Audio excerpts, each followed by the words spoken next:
Muchas veces hemos oído hablar de lo que se conoce como la deuda impagable. Se ha dicho muchas veces y con razón de que la deuda asumida por los estados, incluido España, pues es absolutamente inasumible en el sentido de que ha llegado a tales cotas que es absolutamente imposible que se pueda proceder a su devolución. Sí, eso es lo que entendemos por una deuda impagable, o lo que suele decir o conocer, bueno, pues en el lenguaje común de las personas de a pie. Pero no conviene confundir lo que es la deuda impagable o lo que se entiende por una deuda impagable con la llamada deuda perpetua. ¿Habéis oído hablar alguna vez de esta variante de la deuda? ¿Habéis oído hablar alguna vez de los llamados bonos patrióticos o bonos de guerra, como se les dio llamar en su tiempo? ¿Habéis oído hablar alguna vez de las llamadas consolas financieras? Pues todos esos términos hacen referencia a lo que conocemos o se entiende por deuda perpetua, que es a la que voy a dedicar los próximos minutos para explicaros en qué consiste realmente.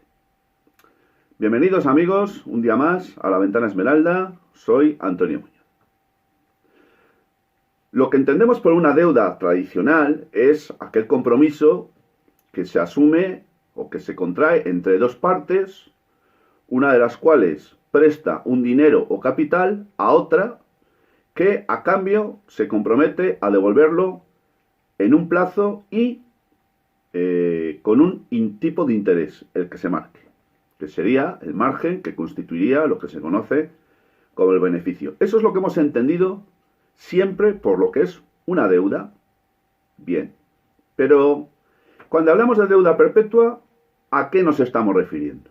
Pues nos estamos refiriendo a una variante de todo esto. Porque si a lo que acabo de contaros, que es lo que todos conocemos, le aplicamos una serie de peculiaridades muy específicas, como son las que a continuación os voy a enumerar, pues resulta que nos hallaremos ante una deuda que no tiene nada de tradicional, pese a que tampoco sea nueva, como después, al final del vídeo, voy a tratar de mostraros. Una deuda perpetua, como bien dice el término, es aquella que se contrae sin ningún tipo de límite, de fecha, y que además se va a caracterizar porque no existe garantía de devolución del dinero o del capital prestado. Sí, habéis oído bien.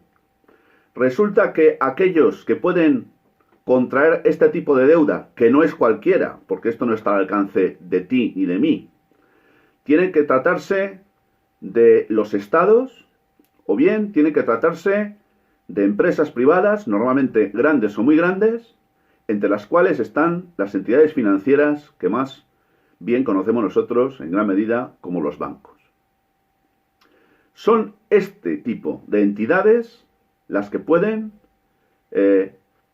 pues llegar a acuerdos con un tercero, en este caso el mercado, que sería el que le prestaría un dinero en forma de capital con la peculiaridad de que esa prestación se haría a muy largo tiempo, por eso se llama perpetua, estamos hablando de 50 y de hasta 100 años.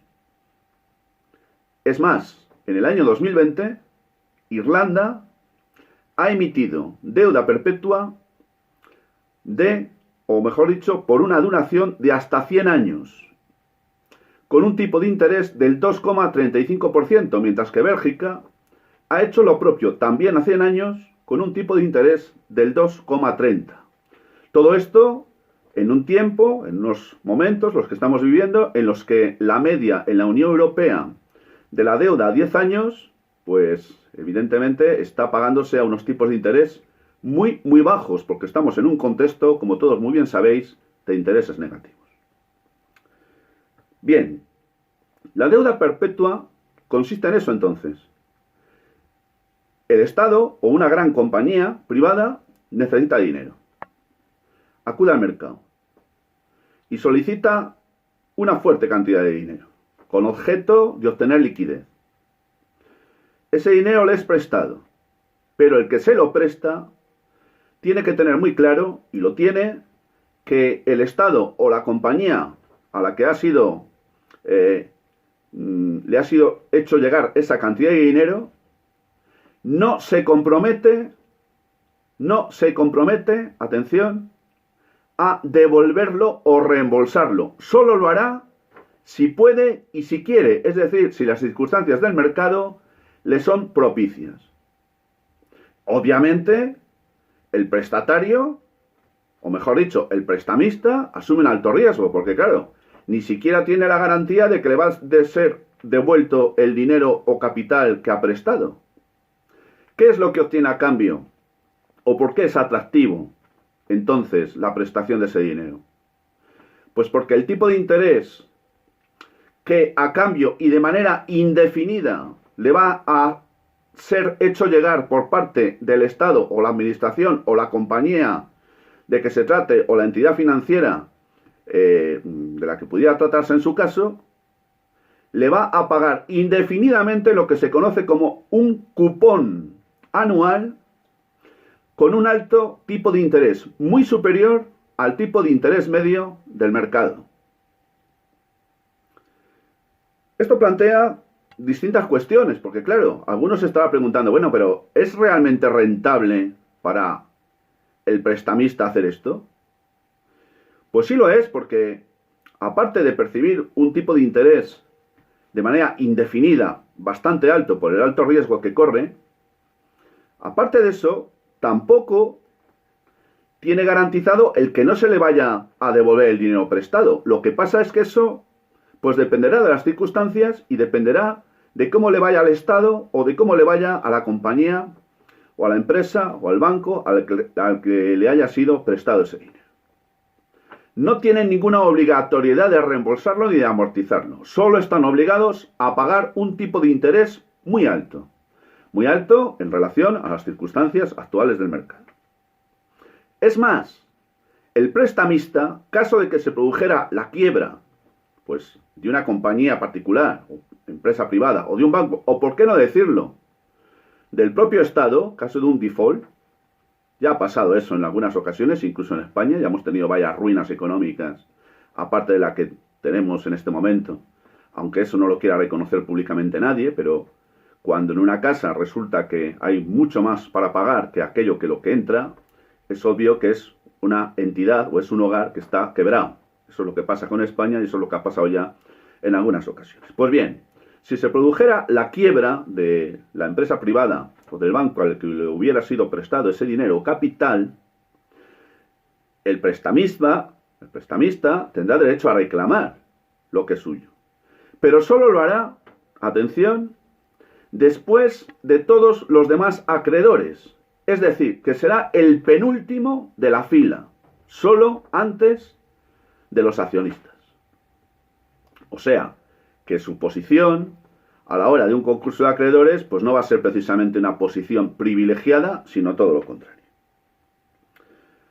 Fijaros, el presidente del gobierno de España, el todavía Pedro Sánchez,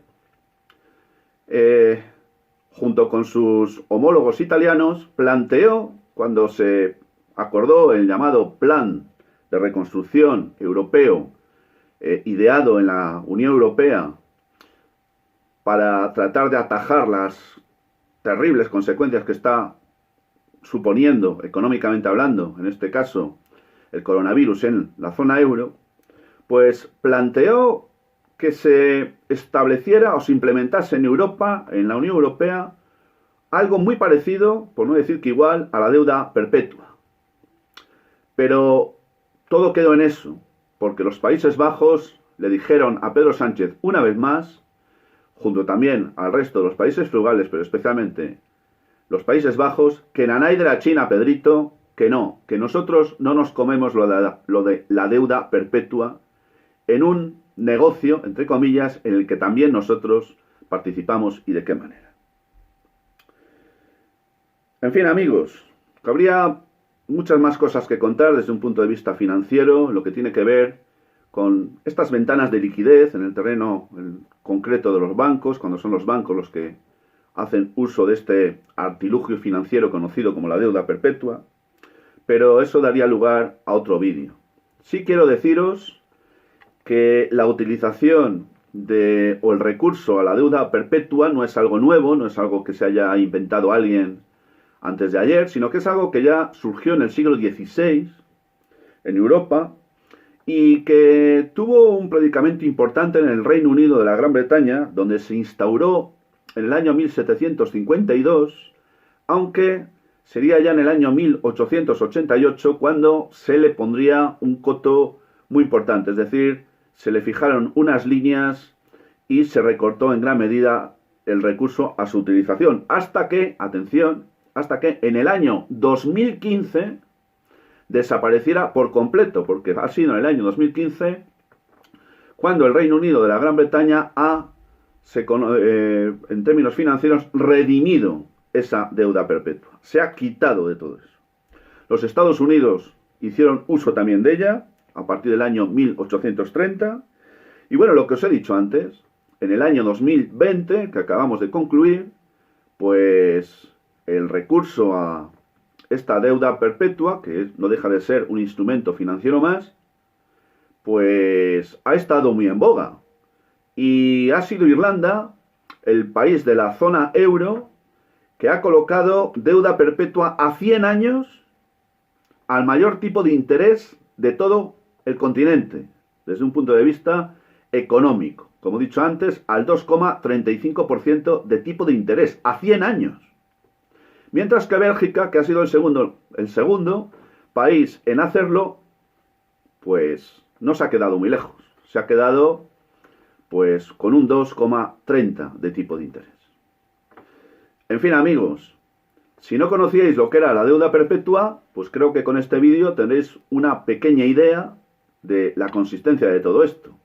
Habría mucho más que contar, es un tema ciertamente complejo, pero creo que con las líneas generales que acabo de esbozar en este vídeo, tenemos ya por lo menos una idea aproximada de la consistencia de este instrumento financiero del que se ha hecho uso siempre y del que parece ser que, dadas las circunstancias del escenario de tipos de interés bajo cero como los que tenemos en la actualidad, pues se va a seguir haciendo uso por parte de los estados y también, atención, de las empresas privadas.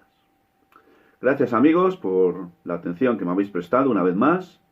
Si queréis suscribiros al canal, os lo agradecería mucho, y todo esto pese a ese baneo en la sombra de que está siendo objeto este canal desde hace ya varios meses. Habréis podido comprobar seguramente que no hay crecimiento en el número de suscriptores o que hay una bajada de visualizaciones importante. Esto no obedece a datos reales, esto obedece a algo que se me escapa, pero que apunta claramente a un shadow banner, a un baneo en la sombra que se está haciendo porque parece ser que este canal pues cada día resulta menos, digamos, menos agradable o menos bonito a ciertos elementos o ciertos sectores que controlan y manejan los resortes de toda esta historia.